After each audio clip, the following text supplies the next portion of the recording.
దేవునికి స్తోత్రం. మీ అందరికీ వందనాలు. నా సాక్ష్యం ఏంటిదంటే, మాకు మ్యారేజ్ అయ్యి 4 years అయింది. ఇప్పుడు 5th year నడుస్తుంది. అంటే 1 year బిఫోర్ ఏమైందంటే, ఇంకా పిల్లలు అవ్వట్లేదు అని హాస్పిటల్కి వెళ్ళాము. సో అన్ని రిపోర్ట్స్ నార్మల్గానే ఉన్నాయి. డాక్టర్ ఏం చెప్పిందంటే, ఒక్కొక్క ప్రొసీజర్ తర్వాత ఒకటి ఉంటుంది కాబట్టి, సరే ట్యూబ్స్ ఓపెన్ ఉన్నాయా లేదా ఒకసారి చెక్ చేద్దాము అని అన్నది. అప్పుడు మా హస్బెండ్ ఇక్కడ లేడు, తను ఫారెన్లో ఉండే. సరే అని మా అత్తమ్మతోని కలిసి వెళ్ళాను. వెళ్తే స్కాన్ చేయాలన్నారు కాబట్టి స్కాన్కి వెళ్ళాను.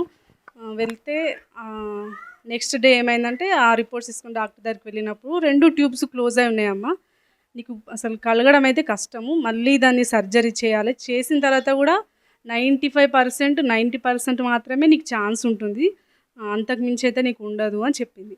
సరే అని, సరే మేడం సర్జరీకి వెళ్దాము అని అన్నా. అంటే ఒక వారం తర్వాత సర్జరీ చేయాలి. మొత్తం అన్ని టెస్టులు చేశారు, మళ్ళీ షుగరు బీపీ అన్నీ చేశారు. చేసిన తర్వాత అన్నీ నార్మల్గానే ఉన్నాయి, కానీ డిలే అయిపోయింది. నేను వెళ్ళలేకపోయినా, ఎందుకంటే నా హస్బెండ్ లేడు కాబట్టి నేను చేయించుకోవడానికి కొంచెం వెనుక ముందు అయిపోయినా. అయినా నాకెందుకు ఈ సర్జరీ, దేవుడు ఉన్నాడు కదా, దీని నుంచి నాకు ఖచ్చితంగా విడుదలని ఇస్తాడు కదా అని నేను ప్రార్థన చేసుకున్నా. అంటే 8 months అవుతుంది ఇప్పటికి అది జరిగి. చేసుకున్న తర్వాత ఒకసారి ఇక్కడికి వచ్చాను, 3rd time ఇక్కడికి రావడం. అప్పుడు కూడా అమ్మగారితో ప్రార్థన చేయించుకున్నాను. 2 weeks ముందు వచ్చినప్పుడు ప్రార్థన చేయించుకున్నాను అమ్మగారితో. ఇట్లా చెప్పిన, ఇట్లా ట్యూబ్స్ క్లోజ్ అయి ఉన్నాయి అన్నారు డాక్టర్ అని చెప్పినప్పుడు, మళ్ళీ ఇంకొక డాక్టర్ని కన్సల్ట్ అయినా.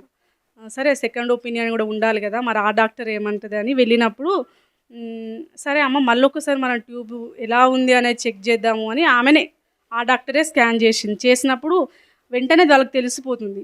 ఆమె ఏమన్నదంటే, నిజమే నీ ట్యూబ్స్ క్లోజ్ ఉన్నాయమ్మా అని అన్నది. అబ్బా అని నేను అప్పుడే బాధపడ్డాను. కానీ తర్వాత ఏమనింది, ఒక ట్యూబ్ ఓపెన్ ఉందమ్మా, సరే ఓకే నీకు కలుగుతారులే పిల్లలు అని అనింది. తర్వాత ఏమనింది, మళ్ళీ స్కాన్ రిపోర్ట్ తీసుకొని మళ్ళీ అదే డాక్టర్ దగ్గరికి వెళ్ళినప్పుడు ఆ స్కాన్ రిపోర్ట్ చూసి ఏమనింది, 2 ట్యూబ్స్ ఓపెనే ఉన్నాయి కదమ్మా, అసలు ఇది ఎలా జరిగింది, మరి అక్కడ ఆ డాక్టర్ ఏం చేసింది అని అడిగింది. అది మాకు తెలియదు, మాకు దేవుడే సహాయం చేసిండని అక్కడే దేవుడిని స్తుతించినాం. అది దేవుడు చేసిన గొప్ప కార్యం. అది ఒకటేసారి క్లోజ్ అయి ఉండడం ఏంటి, అసలు అనుకోని రీతిగా, అది సర్జరీ లేనిది అసలు అది పాసిబులే కాదు. కానీ దేవుడు అది అనుకోని రీతిగా ఆ ట్యూబ్స్ ఓపెన్ చేశాడు. అమ్మగారితో ఆ రోజు ప్రార్థన చేయించుకున్నాను. ఆమె ఒకటే మాట అనింది, నీ ఆల్రెడీ 2 ట్యూబ్స్ ఓపెన్ ఉన్నాయమ్మా, నువ్వు వెళ్ళి చెక్ చేసుకో అనింది. అదే విశ్వాసంతో నేను నా భర్త వెళ్ళాము, చెక్ చేయించుకున్నాము. నార్మల్ రిపోర్ట్ దేవుడు ఇచ్చిండు.